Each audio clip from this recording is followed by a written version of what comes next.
Ito tayo tungkol kang Epifanio Labrador guys, no. Ito guys, panood nyo ito video guys.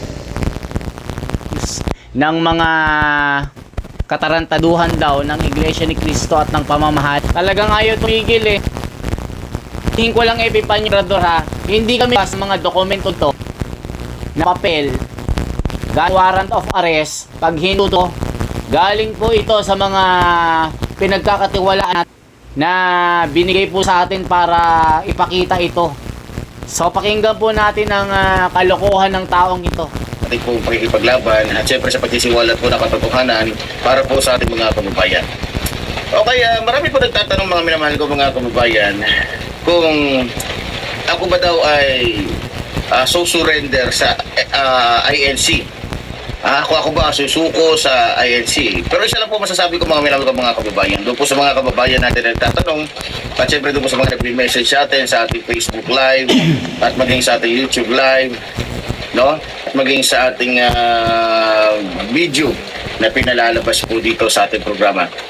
Isa lang po masasabi ko, wala po dapat sumuko na Epifanio Labrador sa INC. Bakit?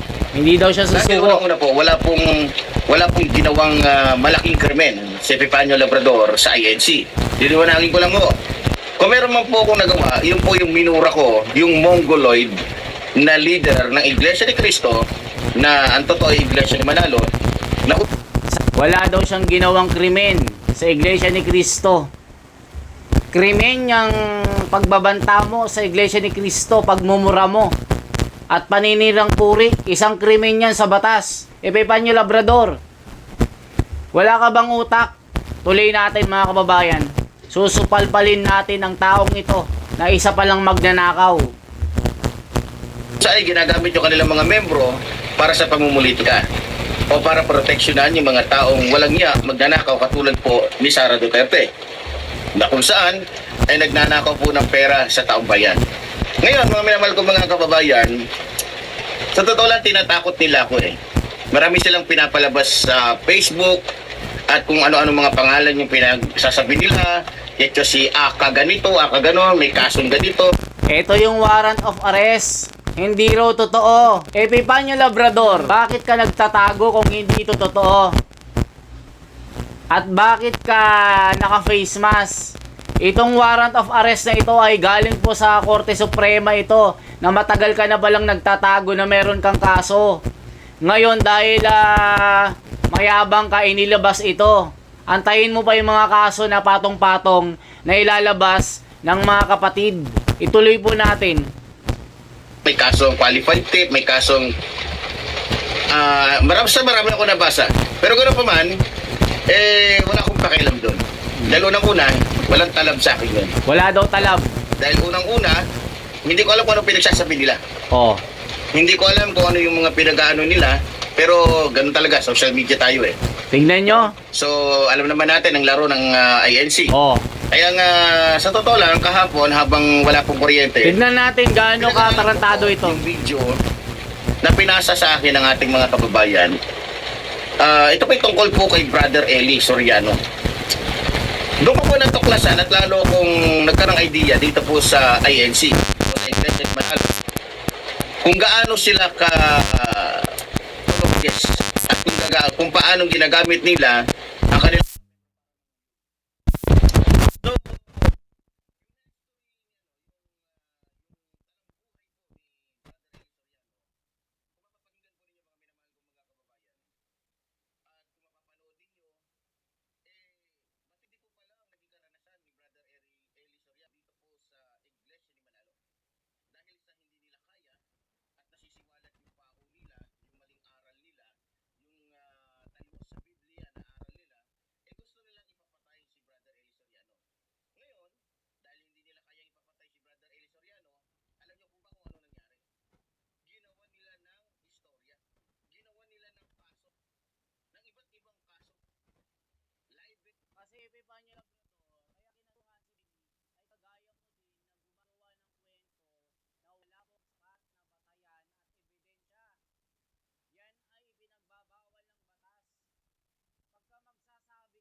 Sorry ako. Oh, parang binabaliktad ni Digongyo.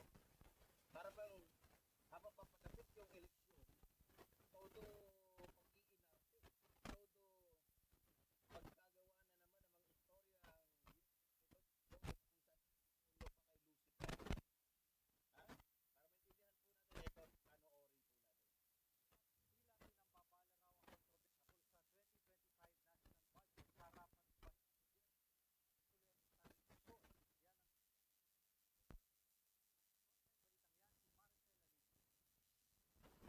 Ang mga kumukwestiyon sa 2025 national budget ay yung mga gusto raw na ilang ng gobyerno. That's what they want. They want the government to cease work. Galing mismo yan kay Pangulong Bongbong Marcos. Parte raw sa planong destabilisasyon ng gobyerno ang paghahain ng petisyon sa Korte Suprema para ideklarang unconstitutional ang 2025 national budget. Ayon kay PBBM, wala silang contingency plan sakaling katigan ng Korte Suprema ang petisyon ng dating Executive Secretary na si Attorney Vic Rodriguez at ni Davao City 3rd District Representative Isidro Ungab. Pero kumpiyansa ang Pangulo na wala silang nilabag na batas. And Maynard tells me that we are on a solid footing in terms of constitutionality. I don't know why they bothered to file that because napakahirap ng kanilang assertion. It clearly doesn't. Well, anyway, not for me to make the argument. Pagkat po ng Pangulo, wala nga langkong item sa 2025 national budget. Reviewed it, analyzed it, yes, in parts included. And so for those of you, up to now, I cannot find those damn blank items.